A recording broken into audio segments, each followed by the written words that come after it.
everyone, welcome back to the African Freelancers series. Today we'll be giving an overview about what it means to have strong communication skills. So we're confident that you're already using many of these skills in your everyday work, but we really want you to think about how you can integrate them further into your current professional relationships.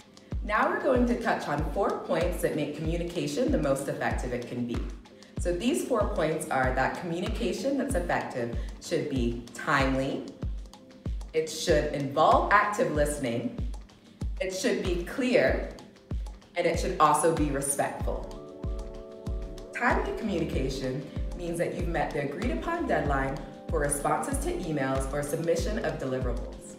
Clear communication means that your communication to your clients is not too lengthy or overly wordy. Actively listening to your client is a very important component of professional communication. Make sure that you take notes during your calls with your client. Also, make sure that you summarize these notes as well. Repeating them back to your client is also very helpful to help establish rapport with your client and build trust with them as well.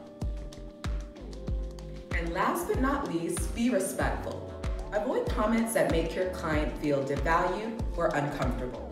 And we'll talk about this a bit more when we talk about navigating cultural differences in professional communication.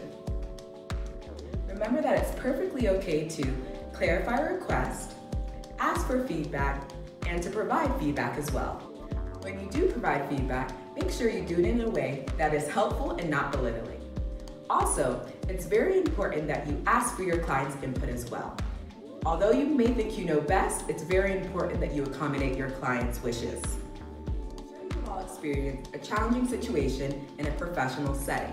So we have 2 recommendations to help you tackle these challenges using a proactive and a reactive method. By proactive, we mean that you put a plan in place before a challenging situation occurs. For example, you can set expectations with your client to be proactive. By reactive, we mean that after a challenging situation, you come up with a plan to address it. For example, you can seek clarity or propose a solution. So another important part about communicating with your clients is that accommodating them and learning their preferences and being able to execute those preferences is very important as well. So for example, you may have a certain idea in mind, but it's very important that you keep their best interests at heart. I know that's something that we talked about before, but I do think it's also important that you do provide your opinion. You know, you are the talent, so it's very important that you also demonstrate your flexibility, your creativity, as well as your proactiveness in getting the job done. Lastly, we're going to touch on strong email communication skills. So we have 7 tips that we suggest you implement to ensure that you're sending out the best possible emails that you can. So the first tip is to make sure you have a subject line that is meaningful and it relates to the content of your email. The second tip is to make sure that you proofread your email. So make sure you check both the spelling and the grammar. The third tip is to make sure that you label all attachments in a standard way. We recommend that you add dates. This also helps with version control so that both you and your client know what is the most updated document.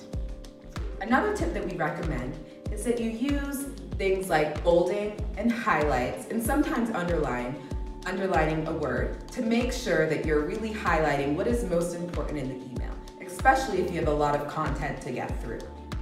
Another important point is to also use bullet points as part of the ways that you can be thorough and brief in your explanations in your emails.